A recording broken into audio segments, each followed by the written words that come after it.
కృష్ణాలో కూడా ఏమంటాడు 500 చాలని రేవంత్ రెడ్డి అన్నాడు. ఉత్తమ్ కుమార్ రెడ్డి నిన్న మాట్లాడినప్పుడు ఏమన్నాడో చూడండి.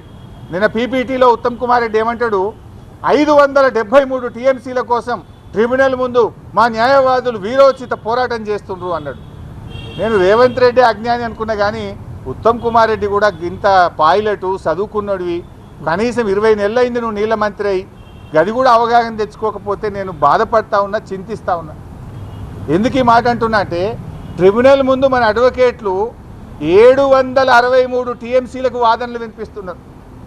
తెలంగాణ హక్కు 763 టీఎంసీలని ట్రిబ్యునల్ ముందు కృష్ణానది హక్కుల కోసం మన న్యాయవాదులు, మన ఇరిగేషన్ శాఖ పోరాటం చేస్తే 500 చాలని ముఖ్యమంత్రి అంటాడు, 573 చాలని నీళ్ళ మంత్రి అంటాడు.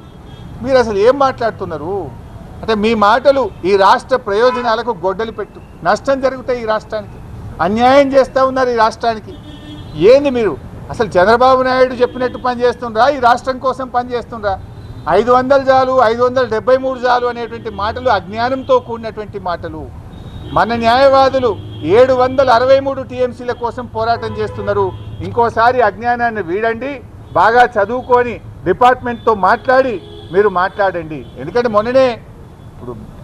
మొన్న ఏమైంది, బేసిన్ల గురించి తెలియని ముఖ్యమంత్రి అయినా ఆయన రాష్ట్రం పరువు తీసిండు. నీ పరువు పోతే పోయింది, కానీ తెలంగాణ ముఖ్యమంత్రికి దేవాదులే ఏ బేసిన్లో ఉందో తెలియదు, బంకచెర్ల యాడుందో తెలియదు అంటే ఇది నీ గౌరవం పోయినట్టు కాదు. మా బాధ ఏంటంటే తెలంగాణ జాతి గౌరవం పోతుందని మేము బాధపడతా ఉన్నాం. బేసిన్లు తెలియని ఆయన ముఖ్యమంత్రి అయిపోయిండు, బేసిక్లు తెలియని ఆయన నీళ్ళ మంత్రి అయిపోయిండు. ఏం చేయాలి? ఇటువంటి వ్యక్తులతో ఈ రాష్ట్ర ప్రయోజనాలు ఏం కావాలి? బేసిక్ ఎంత తెలియదు అంటున్నా, నువ్వు 20 నెలలు అయింది నీళ్ళ మంత్రి, కొత్తగా కూడా కాలేదు. 763 టీఎంసీల కోసం నీటిపారుదల శాఖ ట్రిబ్యునల్ ముందు అఫిడవిట్లు వేసి వాదనలు వినిపిస్తుంటే నేను పోయొచ్చిన అంటాడు ఇంకీనా, మరి ఈయననేమో 573 చాలంటాడు. ఇది చాలా బాధతో నేను మాట్లాడుతూ ఉన్నా.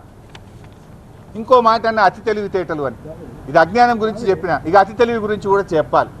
అంటే రేవంత్ రెడ్డి ఏమనుకుంటు, నాకే తెలివి ఉంది జనాలకు లేదు, నేను ఏం చెప్తా జనం నమ్ముతారు అని అనుకుంటుంటాను. నిన్న ఆయన మాట్లాడుతూ ఒక మాట ఏమంటాడు అంటే, అతి తెలివి మాటలు ఏం మాట్లాడిందంటే, నిన్న ఉమ్మడి ఆంధ్రప్రదేశ్లో మేము 54 లక్షల ఎకరాలకు నీళ్ళు ఇచ్చినాం, అప్పుడు అయిన ఖర్చు 91,000 ఎంతో అన్నాడు ఎకరానికి, 93,000 కోట్లు అన్నాడు. 54 లక్షల ఎకరాలకు నీళ్ళు ఇచ్చిన అన్నాడు. ఎంత బాధ కలుగుతుందంటే, ఆ 54 లక్షలు ఏం కలిపిండో తెలుసావే? రేవంత్ రెడ్డి తాత పుట్టకముందు గట్టిని కూడా కలుపుకున్నాడు. నాయన కాదు, రేవంత్ రెడ్డి కాదు, ఆయన పుట్టకముందు, ఆయన నాయన పుట్టకముందు, ఆయన తాత పుట్టకముందు, ఆయన ముత్తాత పుట్టకముందు కట్టిన ప్రాజెక్టులు కూడా కలుపుకున్నాడు. ఏంటిది? 400 ఏండ్ల కింద కాకతీయ రెడ్డి రాజులు కట్టించిన చెరువులు కూడా ఉమ్మడి కాంగ్రెస్ పార్టీ చేసిందట ఉమ్మడి ఆంధ్రప్రదేశ్లో.